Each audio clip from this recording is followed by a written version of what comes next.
Whether you operate one forklift or thousands, one location or hundreds, the new My Toyota customer portal can help you optimize your operation and material handling equipment.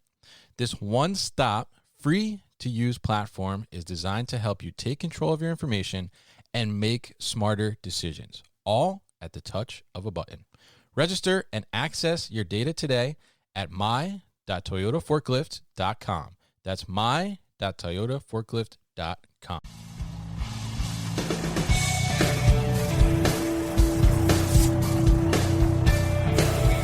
The New Warehouse Podcast, hosted by Kevin Lawton, is your source for insights and ideas from the distribution, transportation, and logistics industry. A new episode every Monday morning brings you the latest from industry experts and thought leaders. And now, here's Kevin.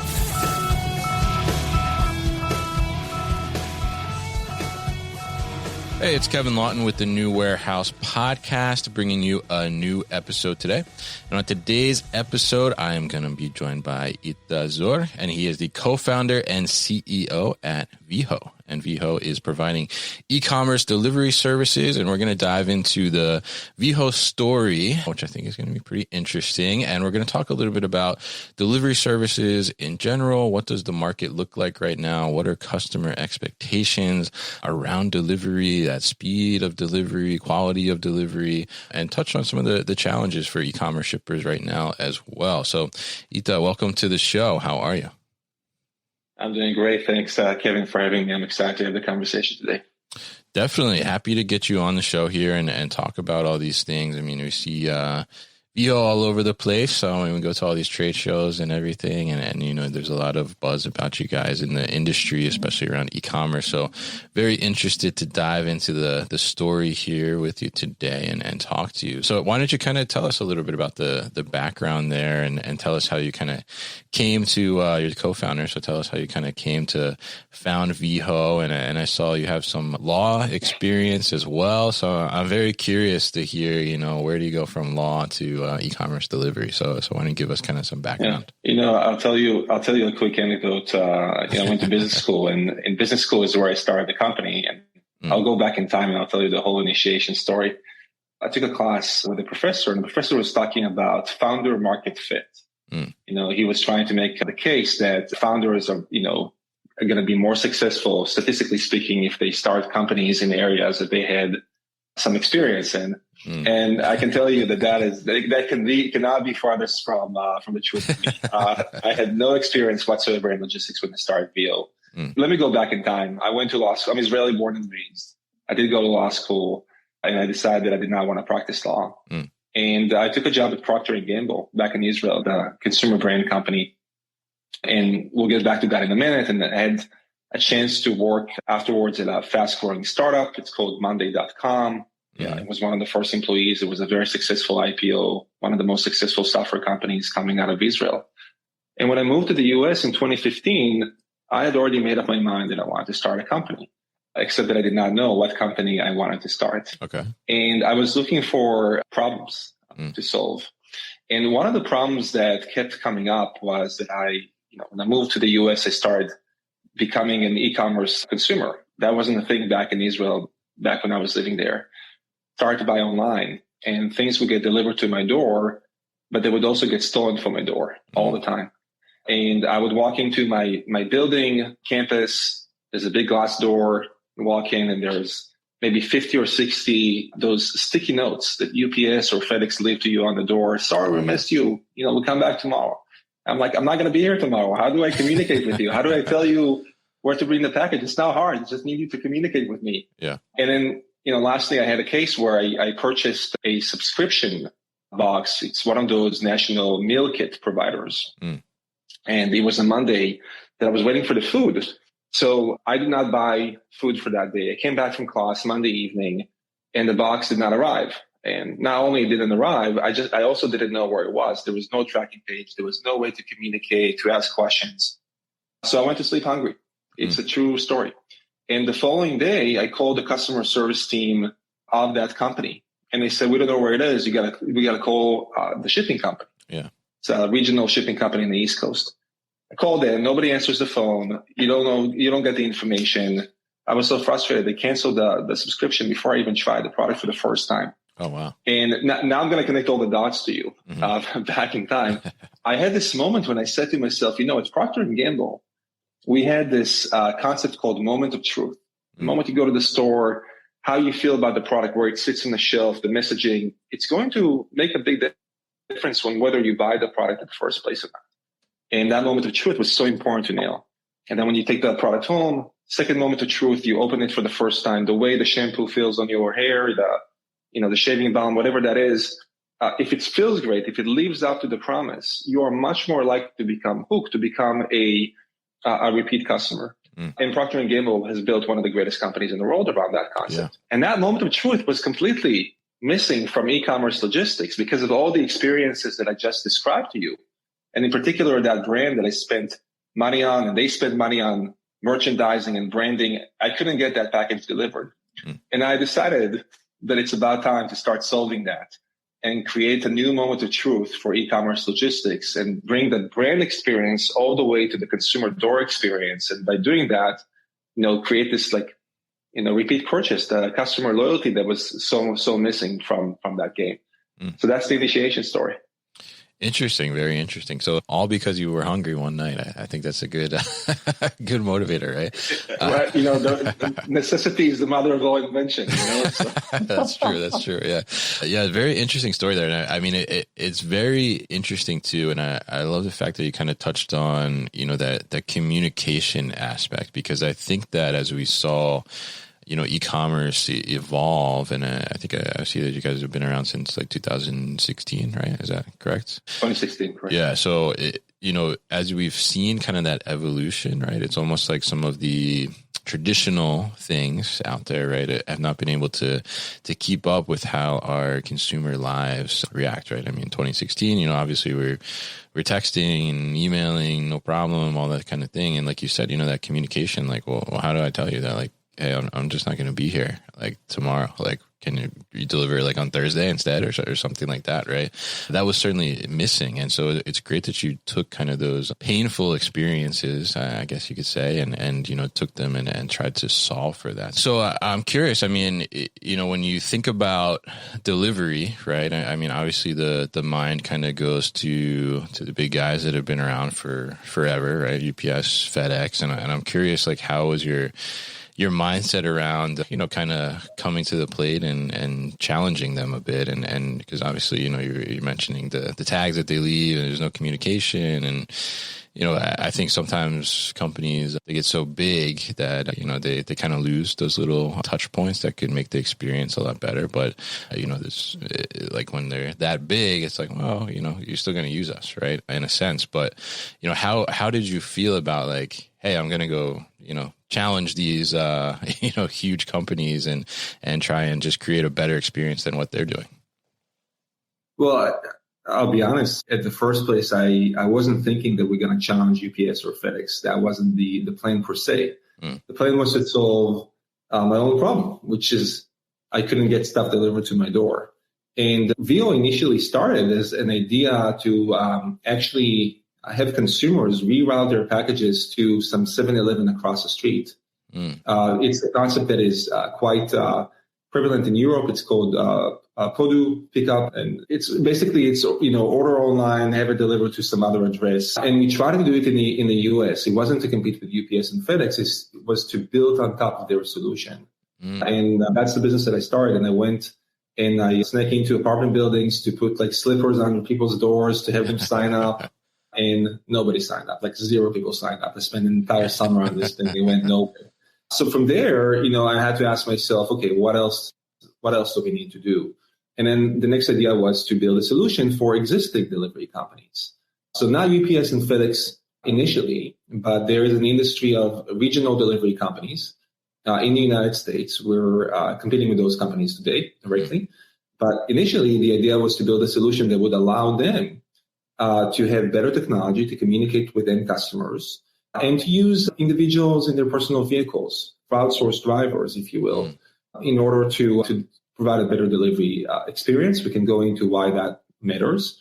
And we started working with one of those companies. That's how we started to build the internal solution, except that as we tried to sell to more companies, some of those companies saw us as up-and-coming competitors. And then, in retrospect, it wasn't the intention, but in retrospect, they were right. And because of that, we couldn't get traction. So then we had to ask ourselves, what do we do next? And we decided to go and compete directly. You asked about UPS and FedEx. And, back in 2018, 2019, when Veho was still in its, very early stages, I was listening to a podcast. I think it was How I Built This. By the way, I love podcasts. Yeah. I used to produce a podcast myself. Okay. Before Veho, we didn't even get to that. That's how I became an entrepreneur. So maybe, you do that as well at some point. And the podcast was, I think it was How I Built This, and it was with the CEO of Stripe. And he was saying something very interesting. He said, when we were a startup, companies were asking us, like investors were asking us, how are you going to compete with the big guys? And he said, I was always thinking that you go to one of those large companies' websites, they have all the money in the world, but at least 5 years ago, those websites, tended to be very clunky and technology very clunky. And you may ask yourself, how come very large companies that have all the money in the world have these like very clunky websites? And the answer is it's really hard to innovate when you're very large and you don't have that culture in your DNA. And look, I'm not here to criticize UPS or FedEx. I think those are amazing companies. They were built for a different era. They were built for an era where most of shipping was into big stores, big packages. There was somebody there between 9 to 5. You didn't have to communicate. Delivering it next day or same day with a great customer experience was just not necessary. And the world has changed. And because of that, I think that some of those companies struggle to adopt fast enough to where consumers are today, what their expectations are. And that's where Veho has a chance and has capitalized on that chance to build something very meaningful. Interesting perspective. And I love to hear that kind of, how you originally started out and didn't quite work out, right? The initial strategy there. But, I think it's really interesting to hear that too. And I think it's such a great point about how you said, these companies, they get so large and it's hard for them to innovate. And I think that's so true. And I think that's probably, why we see so many startups now within the supply chain space overall as well, because there's been just this traditional model in a sense that's, like delivery, it's just been done this way and that's the way it was. And now, the world has changed and the consumer expectations, behavior has changed with, the new technology coming into play and all these different things. And, it's hard for them, I think, to make a huge pivot in that way or, recognize that, because I think in a sense, it's almost like the company, has the ego a little bit, right? They're like, we're the biggest, delivery company in the country or in the world, right? So like, everybody's going to come to us. Of course, we have the brand name, right? But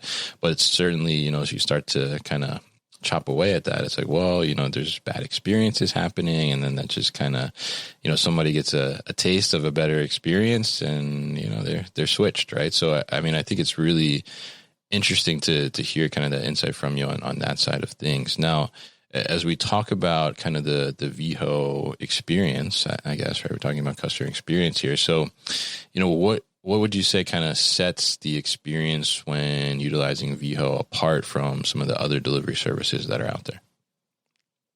We designed our company completely around customer experience. When you think about how most logistics companies are designed, they're designed around efficiency. And it's important because for the most part, logistics is a commodity. The prevailing perception in the market, when you're a shipper, as an example, is that as long as the thing gets delivered, that's good enough, and I should just get it for the lowest price. And I think that's not a wrong way to think about it if all the companies are providing the same type of service, essentially, right? Because of that, what allowed the companies to drive down the price, and differentiate on price was just getting more and more efficient. So technology was built for warehouse automation, and it was all about asset utilization. Now, all those things are true to Veho as well. But we decided to build a company in a very different way. We decided to build a company around the customer experience. It means that when a customer receives the box from Veho, they are it's not only visibility that they have, but they have full control. I like to call it delivery on remote control. It's like, Kevin, I'm giving you a remote control for your package. What do you want to do with it? You want to click here? That will reroute to a different address. Click there. That will reschedule to another day. You want to click here? We'll come and pick it up from your door. You don't even have to print a label.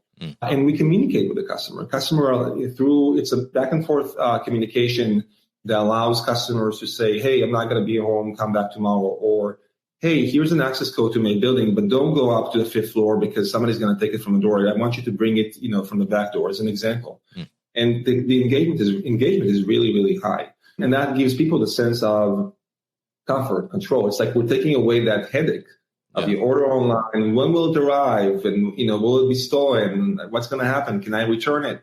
Take all that headache away. We make it super easy for you. And by doing that, we make it easier for people to buy at the first place, and then also more likely to come back and buy again because it was such a great experience.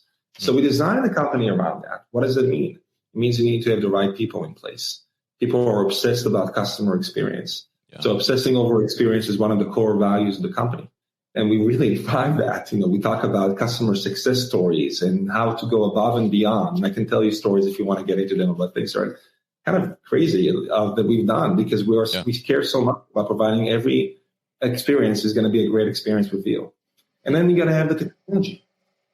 First, the technology to communicate with customers in real time. It has to be scalable. It has to be robust. It has to be represent the brand that we serve. It has to be secure. And then there has to be a technology that allows us to deliver in a different operating model that actually allows customers to take control over their delivery. So here's one thing you said. You mentioned FedEx and UPS. Yeah. And one thing that makes it hard for those companies to provide that great experience, and people don't always think about, is that the package is usually delivered in a large truck. And that truck, in order to make the economics work, that truck needs to be full. It means that it needs to be on the road for 8 or 9 or 10 hours a day. So it means, by definition, that it can only pass by your house once at this very specific time. That's the most optimal way to optimize the route for 8 to 10 hours. Now, when you use a different model, gig economy model, where most of our routes are 4 to 6 hours, that route can start at 7 a.m., it can start at 12 p.m., it can start at 4 p.m. You can reroute within the route. It's not going to take the driver until midnight. It's still going to be within 4 to 6 hours. It gives us a lot more flexibility to give the customers options, right? So culture, technology, operating model make Veho a very different type of animal in our space. It's a customer experience game. It's not just like an efficiency game. So yeah, efficiencies matter, of course, but we believe our bread and butter and our right to win are providing an incredible experience that makes customers want to come back and buy more from the brands that we serve.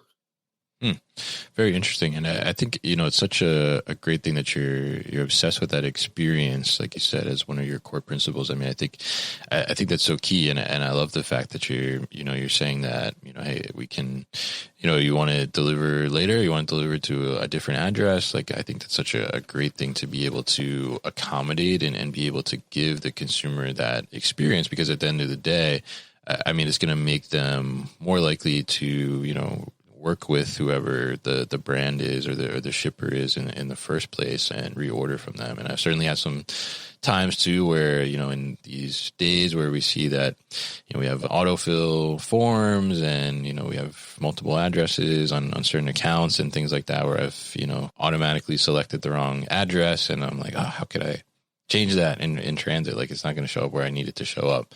And so being able to have those experiences and that option to do that is such a great thing. And I want to touch on because you mentioned a couple of times here the gig aspect to it, the gig economy aspect to it. And, how does that model kind of work and how does that allow you to provide a better experience for the receiver of the package?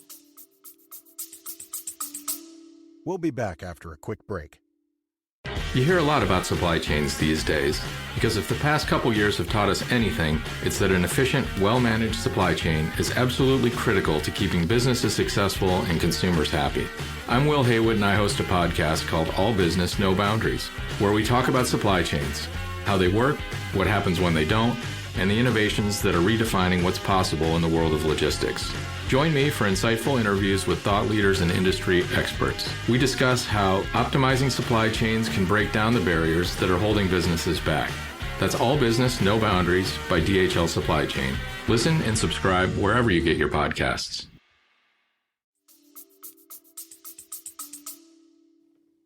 Here's one of the, I would say, almost unknown realities of e-commerce logistics. A thing that most people don't think about, and was quite mind-boggling to me.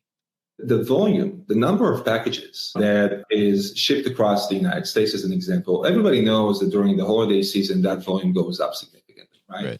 Also, everybody knows that, during the pandemic, that went up significantly as well. What most people don't know is it also fluctuates throughout the week, every week. And we have more packages on Mondays and Tuesdays than the rest of the week. Sometimes there's a summer season, summer campaign by some of the large brands that we work with. There's more packages. etc. That fluctuation actually is really hard for companies that have a fixed fleet of trucks. Why? Because some days those trucks are going to run full, and there's going to be packages left behind, so they cannot meet the expectation of the customer to deliver within a day or two that they promised. Other days they're not going to be full. And when they're not full, it's really costly because those trucks are expensive. The model is expensive. And second, that model doesn't scale very well. During the holiday season, how do you catch up with all the demand, of course, during the pandemic, et cetera? So one of the realizations around Veho is that, it's not just a better communication play. Our focus is also on faster delivery. And most of our packages are delivered within 1 day shipping. Why, by the way? Because it allows us to enable brands to compete with Amazon's offering for next day delivery. Right? It's very hard for UPS and FedEx to do. It's much easier for Veho to do. And the operating model really plays a huge role in this, because what it allows us to do essentially is flex up the number of routes that we have while still having every route matched with a driver partner on a platform to continue to deliver north of 99% on-time delivery, even for next day delivery. And that's by far the number one, I would say, result or metric in the country of all companies in our space. It's because we're able to seamlessly match the demand for deliveries with, labor for driver partners, and be able to do that even when the volume goes up or down. It makes our economics more effective as well. So, happy to talk about how we actually bring that to life. Obviously, technology plays a huge role in making sure that every new driver is just as efficient as a UPS driver or a FedEx driver. We've been doing this for 30 years. But, that's essentially one of the secret sauces for the success of the company.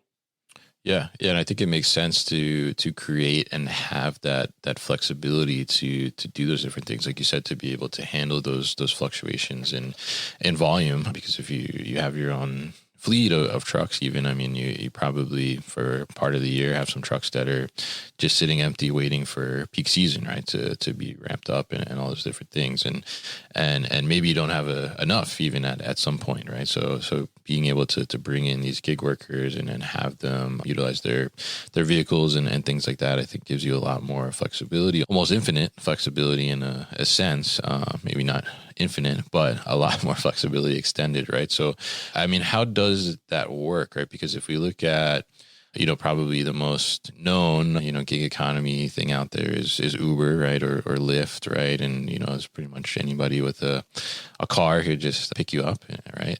But how does kind of that, I guess, qualifying for, a driver with Veho, how does that work so that those principles that you guys live by, which you mentioned, the obsession with the experience, how do you ensure that, someone that's coming onto the platform that's going to be a driver is going to carry out those principles all the way through until they get that package on your doorstep or your porch? When I sit down with CEOs of Fortune 500 companies, and when I talk about the operating model, this is typically the number one question that comes up.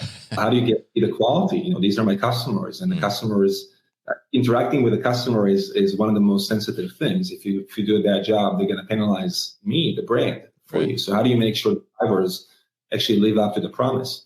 And I answer it in two ways. The first is starting with the data, right? So data is just a proof point. Our on-time delivery rate, our average customer satisfaction are the highest in the country. On-time delivery rate over 99% on time, average customer satisfaction 4.8 stars. out of 5, by far the highest in the country. It's because consumers want to interact. They want to be able to feel in control, whether the driver is a UPS driver or the Veho driver. And second, the technology allows us to have a full chain of custody. We know exactly where each package is. If something is going to be late, we can tell the consumer. Our technology guides the driver to the right door. And in 2024, we are building machine learning to show the driver where to park the car, how to get into the building, where exactly to leave the package based on previous that the customer rated, as an example. So we make it easier and easier and easier for anybody to be just as efficient, if not even more efficient than a driver who's been doing this for 30 years. It reminds me of the story of in London. I don't know if it's a story, but they found that taxi drivers in London have a certain area in the brain that is more developed than the average person. And that area of the brain is associated with, aerial memory. Because to get a taxi license in London, you need to memorize all the street corners and all the streets and the entire map of the city. And then, Uber came along and downloaded all that information into an app and made it possible for anybody to do just as good of a job. And it's the same thing here. If you have great technology, it makes it very easy for everybody. And if you have a system of rating and reviews, customers can rate the service, give a 5-star, 4-star, 1-star. We have a trust and safety team that looks into 1-star reviews, what happened. And drivers want to drive us, and so they want to keep their score high. And we have a full chain of custody. We know where every package is at any point in time because of the technology. This is a recipe that allows us to provide an even better delivery experience than companies who have been doing this for a very long time. Technology really is the secret here. Very interesting. And I love the fact that you said you're building out that machine learning where it's, telling you exactly not only where to put the package, but I love that you said it's also telling the driver where to park too, which I think is a fantastic thing because we look at, more densely populated areas, especially in the city and things like that. It gets challenging sometimes where, where am I going to put my vehicle right now to be able to run out real quick and drop this package off. And you're helping the driver in that sense too, as well, stay out of trouble in some cases, right? Especially in the city, not get that ticket or towed or anything like that, and being able to do that, but also, ensuring that they're not going to be rushing, I guess, to drop that package off and maybe, put it at the doorstep next door because they're worried about their car or something like that. I mean, I think that's a fantastic thing to be able to make that experience even better. And it's great that you've focused that technology to be able to do that and kind of adapt and come to light to be able to make that experience carry all the way through. Because it is, as you said, when you talk to these companies, if the delivery experience is bad, the customer is not coming and complaining to Veho probably, right? They're going to go and complain to who they bought their items from. So it makes sense to be able to be that extension of that experience and make it a good experience. So I'm curious, from that regard, and you mentioned some next day delivery in there as well in the conversation. I mean, where do you see right now that, because, I think through the pandemic and a little bit after, there was such a focus on, fast delivery and, can we get it same day? Could we get it in 15 minutes, as fast as possible? But I think the conversation around that has changed a little bit from the consumer perspective. So I'm curious, what are you seeing in terms of what's the consumer expectation for delivery speed and what's really kind of mattering to that e-commerce customer? I read a study recently by a company called OneRail, and it broke down the key reasons why people abandon their shopping cart before they decide not to shop online. And the number 2 reason of all reasons is not having fast delivery options. So, I think when you look back to 2014, 2013 or so, these are the years where Amazon really was starting to build Amazon logistics, but right in the beginning of it. The common delivery time in the market was 5 to 7 days. Place an order, it says, free delivery 5 to 7 days, or wasn't even free. I had to pay for it back in the day. Yeah. Amazon came along, and Amazon started to push the envelope because what Amazon realized is that even if consumers are not demanding a certain thing, once you set a new bar, people get used to it. They don't want to come. They don't want to go back. Yeah. It gives you a competitive edge, right? And so it started with free shipping, and then it became 2-day delivery, 1-day delivery. Nowadays, they have more of same-day delivery. Surely those things are costly when you're trying to compete with Amazon with an old school type of system that is really expensive to use. That's why you need new solutions. You need new solutions like Veho is an example. Consumer expectations are not going to go away. Consumers are always going to ask for more, and always ask to be for faster, for better, because guess what? You can buy the product from a store and get it within 5 days, or you can get it within next day for free from Amazon. And by the way, if you don't like it, you can return it, no questions asked. So who would you buy from, right? And this is Amazon's strategy, and everybody else who wants to compete with Amazon needs to provide something that is similar. It doesn't have to be identical. It needs to be similar. It needs to live up to consumer expectations. But it can be different, right? And not everybody is going to have hundreds or thousands of warehouses all over the country to provide same-day delivery. So what can you do? Well, and one of the things you could do is you could provide maybe a slightly slower delivery, next day or 2-day, but do it with better communication. And most importantly, do it in a way that is reliable, that makes the customer know that if they expect it on Sunday, they're actually going to get it on Sunday. And one of the key data points that keep coming up is that it's not just the speed of delivery that matters. What matters even more is whether you actually got it on time. Right. We know that consumers are willing to be more forgiven for 2-day delivery as long as they get it on time. And if you're late, tell them you're going to be late ahead of time. So they're going to be more forgiving. So the communication aspect and the reliability aspect also has a huge role in it as well. So look, delivery time is not going to go away. People will want it fast, right? The real question is, what do you do to compete? What do you do in a way that is cost effective? And I think the answer is, number one, you need to have a strategy. And the strategy probably isn't working with companies who are not designed to deliver next day or 2-day or same day. Number two, you need to have an edge. And the edge is probably not around having multiple warehouses around the country. That's really expensive. But to think about, how do you communicate with the customer? What are the policies that make it very easy for people to purchase in the first place? How do you take responsibility for a bad delivery? How do you elevate a great delivery to come back and buy again? You can personalize this. Those are all things that Veho is thinking about to help brands convert customers at the first place, and then help them, come back and buy more and build loyalty after the purchase. Very interesting. Yeah. And I think it's such interesting to see that, and interesting that that's the number two thing, is not having that fast delivery. And I think it's such a great point too, that, the consumer, when they get used to something, and, I think it's hard to find someone that has not gotten used to the Amazon experience, I guess, out there. I mean, I think pretty much maybe everyone within the United States at least has ordered at least one package off of Amazon. I can't imagine anyone that hasn't at this point, but you get used to that, like you said, and it's hard to go back. But that can be such a challenge sometimes for like a small to medium sized business that's trying to maybe compete with that, has something maybe similar that you could get on Amazon. So I mean, how important is it for that small to medium sized business to be able to maybe not deliver on like same day promise, like you said, but within next day, 2-day, and have a great delivery partner to help them kind of navigate through that and enable that to happen? Well, I think very important, but I'll tell you what is even more important, and it has actually nothing to do with delivery in my view. For small and medium-sized businesses, it's going to be impossible to compete with the big guys if you don't have a true brand differentiation. Right? Consumers, look, everybody has access nowadays to the same products that are manufactured in Asia, and are cheap, and everybody can sell them online. Nowadays, some of the Asian manufacturers sell directly to the United States without even having an American company to sell this through. So if the products are the same products or similar products, and the websites are very similar, folks who are using Shopify, it's a great tool, but those websites, everybody have the same capabilities. You have to think about how to create differentiation with your customer.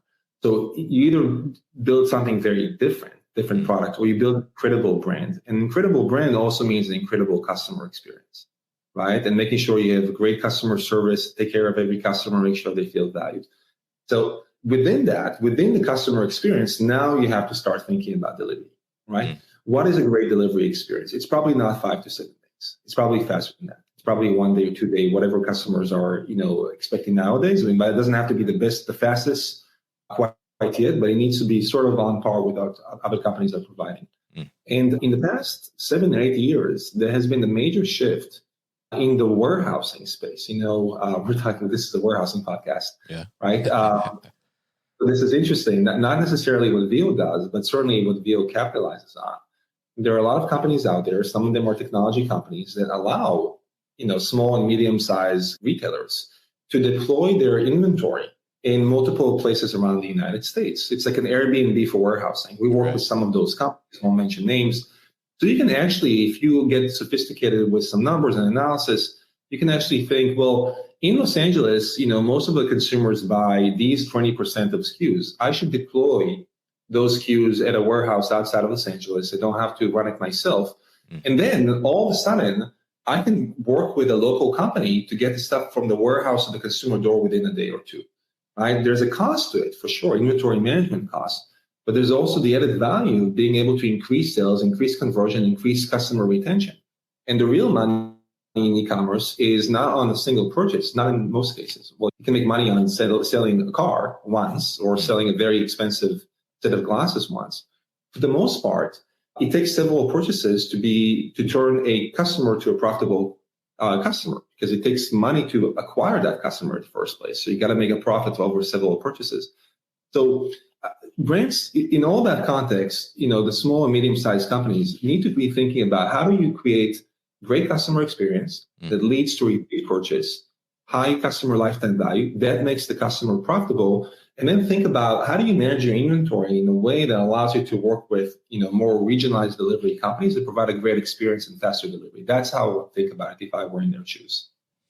Very interesting. Yeah. And I think it's such a great thing too. I mean, like you said, focus on that experience first, and then how does that delivery kind of carry through, and almost as you guys say in your principle, how do we carry all the way through that obsession with the experience, all the way from that, I guess, discovery point to the order point to now like the delivery point. Like, how do we make that flow through and have that happen? And I think that's so key too. I mean, being able to have a good delivery experience is such I think as a consumer, we don't necessarily just think of it in the normal sense. Like, it's not something we're thinking about all the time, but I think from a shipper sense, like you realize that, like, hey, if this, like, we don't have the ability as an e-commerce brand to, have that touch point in the store, right?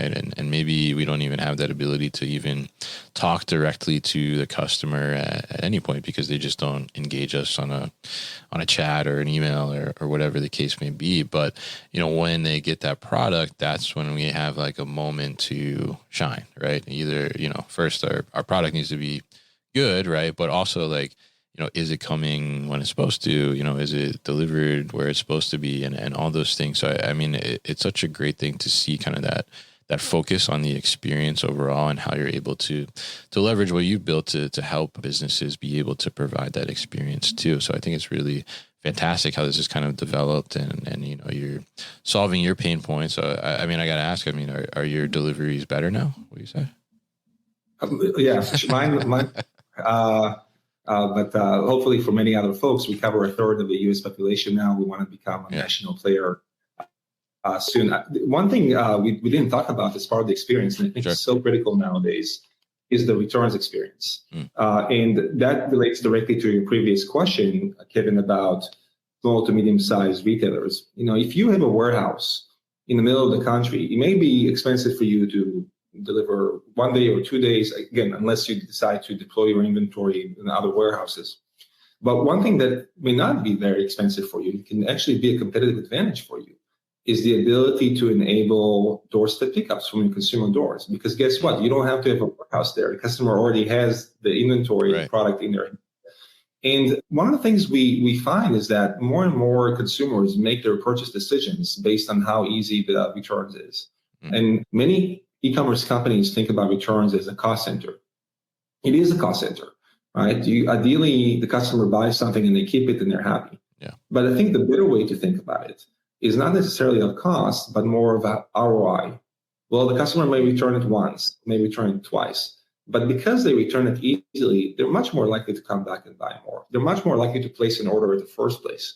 They're much more likely to buy 3 products, maybe return 1 and keep 2, right? So there are multiple ways for a customer to become profitable within the returns. And, a lot of the larger players, may be slower to move on returns, where the small merchants can be the ones who actually enable it faster to provide that type of great delivery experience. So we're seeing a lot of momentum with some of the up-and-coming brands. And some of them are not necessarily very large companies. There are large companies we work with to also enable returns, but some of the brands that are more like small to medium size, because they believe that value of a great customer experience on the delivery, but also on the returns, which is a key differentiator for them.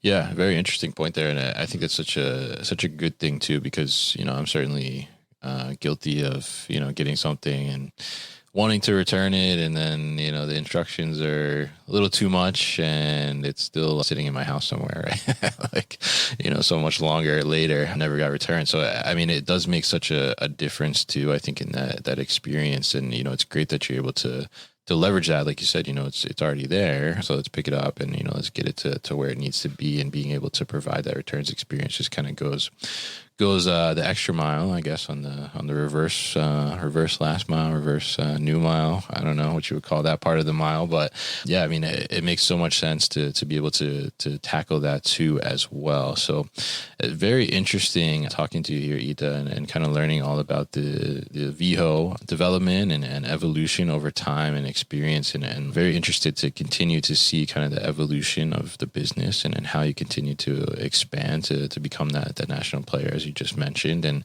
I think you're already getting a lot of traction there, as we see in the e-commerce world. And I think focusing on that experience is going to take you very far. And I think that's such an important thing for the consumer to be able to have that and have that flexibility, especially in an e-commerce world where consumer expectation continues to evolve and pretty much evolving to becoming more demanding, I guess we could say, in a lot of ways. So very interesting to talk to you here today. And if people are interested in learning more about Veho, what's the best way to do that? Easiest way, go to our website, shipveho.com. We're also on social media, LinkedIn, and looking forward to being in touch. All right, great. And we'll definitely put all that information at thenewwarehouse.com as well, so people can easily find it. So, Ita, thank you so much for joining me on the show today, and thank you for your time. You've been listening to the New Warehouse Podcast with Kevin Lawton. Subscribe and check us out online at thenewwarehouse.com.